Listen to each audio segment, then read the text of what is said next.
আল্লাহ পাক আদম আলাইহিস সালামকে সৃষ্টি করেছেন আমরা সবাই জানি, কিন্তু আল্লাহ পাক সূরা সদের মধ্যে বলছেন ইবলিসকে, হে ইবলিস, তোমাকে কিসে বারণ করলো আদমকে সেজদা করতে, যে আদমকে আমি নিজের হাত দিয়ে সৃষ্টি করেছি।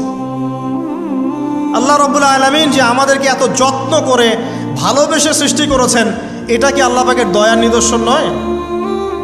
মহাবিশ্বের অন্য কোনো মাখলুক সৃষ্টির ব্যাপারে আল্লাহ পাক বলেন নাই খলাকতু বিয়াদাই, আমি নিজ হাতে তাকে সৃষ্টি করেছি।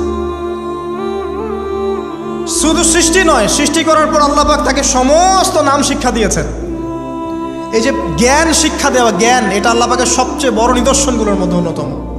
এবং আল্লাহ পাকের সবচেয়ে বড় দয়া, আমার মত এটা, মানব জাতির উপরে আল্লাহ পাকের সবচেয়ে বড় দয়াটা হচ্ছে কি জানেন? আল্লাহ পাক আমাদেরকে জ্ঞান শিক্ষা দিয়েছেন, ওহী নাজিল করেছেন। এটা সব কিছুর ঊর্ধ্বে।